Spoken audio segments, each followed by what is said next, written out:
Saben que la oración de Tobías, esta que él y Sara hacen en la noche de bodas, una de las lecturas favoritas de los matrimonios cuando se casan. Pero si supieran la historia detrás de la oración, les aseguro que no escogían esa lectura. ¿Se dieron cuenta de lo que le pasaba a Sara, no? 7 maridos en la noche de boda. Y por eso Raúl le dice a Tobías: hijo, come y bebe y que Dios te bendiga, porque posiblemente esta es la última bebida. Edna la abraza, le dice: ten valor, Sara. Sobrevivió la noche de bodas Tobías.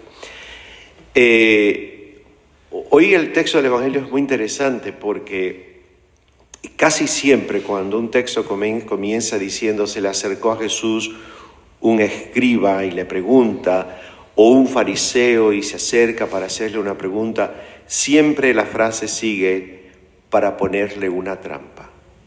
Esta vez no.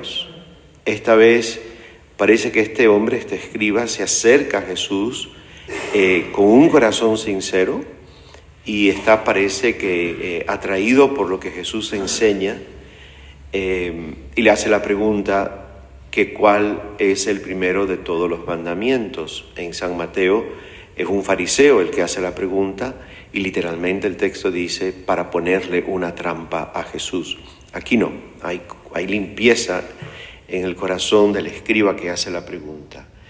Jesús le responde que sea él quien le diga cuáles son el primer mandamiento y recita el Shema Israel: escucha Israel, el Señor es tu Dios, el único Dios, a que vas a amar con todo el corazón, con toda tu fuerza, con toda tu alma y con toda tu mente.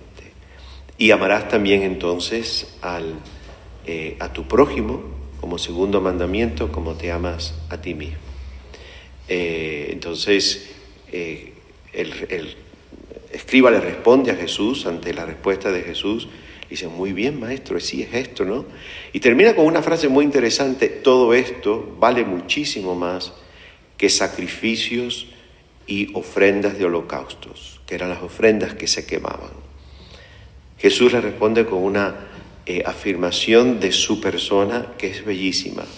Le dice: tú no estás lejos del reino de Dios. Has entendido algo que muy pocos han entendido todavía. La pregunta siempre es: ¿y quién es mi prójimo? Porque hay una parábola de Lucas, ¿se acuerda, verdad? El buen samaritano, donde también un fariseo, no con buenas intenciones, le hace la pregunta. Jesús le da una respuesta, el fariseo le dice: ¿pero quién es mi prójimo? Y Jesús responde con la famosa parábola. Y al final de esa parábola, Jesús termina con otra pregunta. Jesús enseña mucho con preguntas.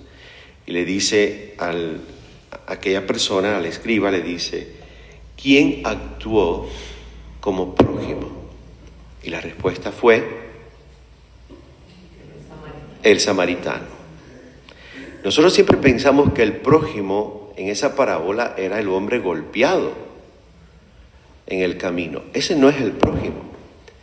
El prójimo es el samaritano.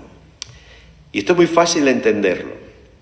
El otro día estaba escuchando una charla y el sacerdote de la charla decía que el prójimo es que yo soy prójimo de la persona a la que yo decido acercarme.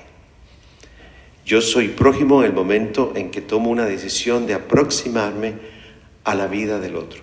Y él decía: hay gente que vive junta y no son prójimos, no se sienten cercanos. Pueden ser incluso parejas, pueden ser en la familia, puede ser en el trabajo, puede ser en la parroquia. Estás al lado, pero no estás al lado, no estás cerca. El prójimo es cuando tú y yo decidimos tomar un paso y nos aproximamos a la realidad del otro. Por eso el samaritano es prójimo, porque de los 3, sacerdote, levita, el único que tomó la decisión de aproximarse al hombre golpeado en el camino fue el samaritano. Cuando yo leí eso, cuando escuchaba eso en el carro, después llego a la casa, las cosas que más me hablan, las trabajo un poquito y me hice la pregunta: ¿quiénes son las personas a la que yo decido acercarme y quiénes son las personas de las que decido alejarme. Hazte esa pregunta tú también hoy.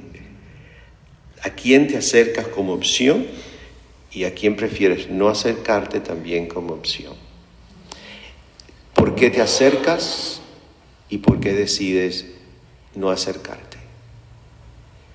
En el texto de la parábola del buen samaritano, obviamente para Jesús de Nazaret, tenemos, y no es opción, no es gusto ni disgusto, no es opción, es obligación del discípulo, acercarse, ser prójimo, aproximarse a aquellos que sufren en el camino.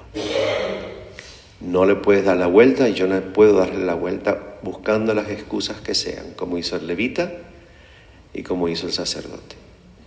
De entrada, ya el discípulo Jesús le dice, si tú decides no acercarte a alguien, tendrás tus razones, pero cuando encuentres en el camino a alguien roto y sufriente, pobre y desbaratado, tienes que parar. Tan sencillo. Tienes que aproximarte al dolor del otro. No le puedes dar la vuelta. Así que hoy le pedimos al Señor amarlo con todo el corazón, con toda la mente, con toda la fuerza, con toda el alma, pero también ser prójimo, aproximarnos por decisión libre, pero impulsados por el Evangelio, aquellos que la vida nos pone en el camino y que sufren.